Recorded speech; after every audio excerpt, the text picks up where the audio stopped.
Assalamualaikum warahmatullahi wabarakatuh. Saya, Melinda Eka Aditya, akan menyampaikan kampanye praktik baik penerapan scaffolding pada Zone of Proximal Development atau ZPD. Intervensi penerapan scaffolding pada Zone of Proximal Development atau ZPD di kelas 4B di SDN Ngagelrejo 1 396 Surabaya. Secara umum, di kelas 4B ini, peserta didik memiliki kecerdasan intelektual yang tinggi.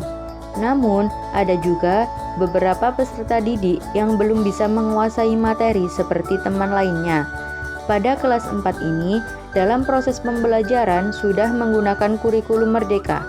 Di sini, guru sebagai fasilitator yaitu dengan memberikan pendampingan atau menuntun penguasaan materi secara bertahap, sehingga peserta didik didampingi secara berangsur-angsur dan diberikan kepercayaan untuk belajar secara mandiri dan berkembang sesuai dengan kemampuannya. Lalu, tahukah kamu apa itu ZPD? Zone of Proximal Development atau ZPD merupakan salah satu teori Vygotsky. ZPD adalah daerah antar tingkat perkembangan sesungguhnya yang didefinisikan sebagai kemampuan memecahkan masalah secara mandiri dan tingkat perkembangan potensial yang didefinisikan sebagai kemampuan pemecahan masalah di bawah bimbingan orang dewasa atau teman sebaya yang lebih mampu. Selanjutnya yaitu tahapan Zone of Proximal Development atau ZPD. Yang pertama, tugas yang tidak dapat diselesaikan oleh peserta didik dengan bantuan. Yang kedua, tugas yang dapat diselesaikan oleh peserta didik dengan bantuan. Dan yang ketiga, tugas yang dapat diselesaikan oleh peserta didik tanpa bantuan.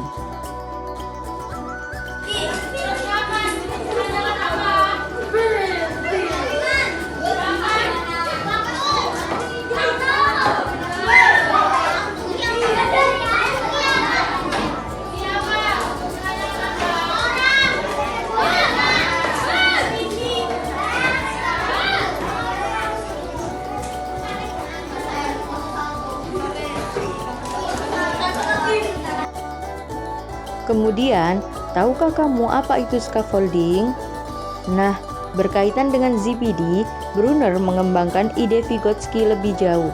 Ia menyarankan agar guru menggunakan scaffolding dalam pembelajaran. Scaffolding adalah bantuan atau support kepada seseorang anak dari seseorang yang lebih dewasa atau lebih kompeten dengan maksud agar si anak mampu untuk mengerjakan tugas-tugas atau soal-soal yang lebih tinggi tingkat kerumitannya daripada tingkat perkembangan kognitif aktualnya.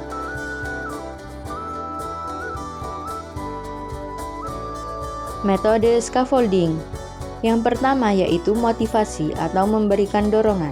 Di sini, guru memberikan dorongan kepada peserta didik agar dapat menyelesaikan tugas-tugas yang telah diberikan.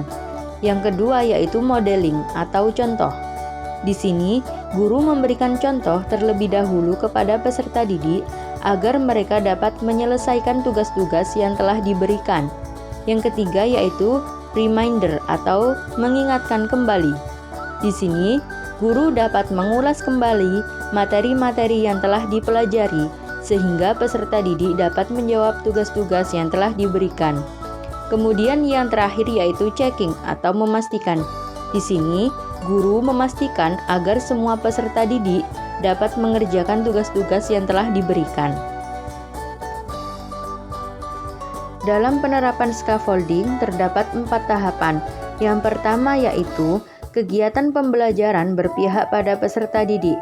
Hal ini bertujuan agar peserta didik lebih aktif dalam pembelajaran. Yang kedua yaitu kegiatan diskusi dan tanya jawab yang bertujuan agar peserta didik lebih kritis dalam pembelajaran. Yang ketiga yaitu kegiatan awal dengan memberikan pertanyaan pemantik yang bertujuan untuk merangsang dan menstimulus peserta didik. Dan yang keempat yaitu menampilkan media pembelajaran yang menarik.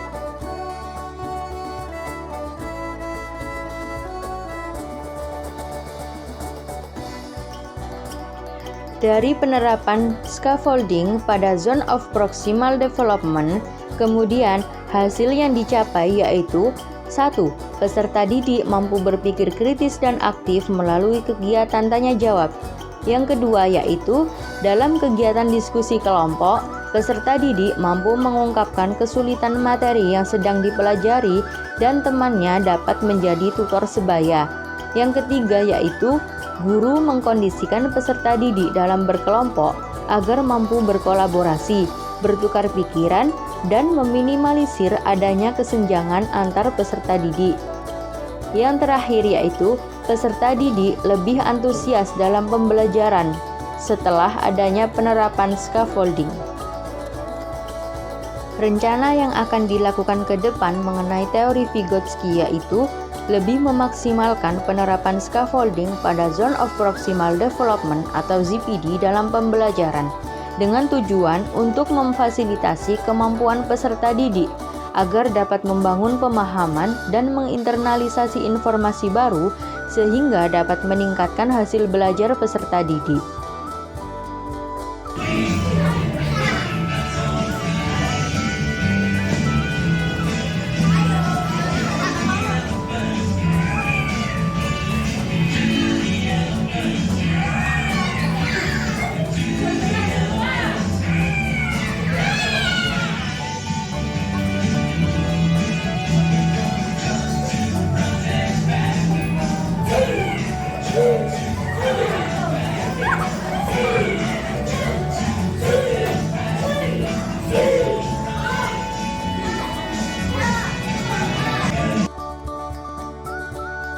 Terima kasih.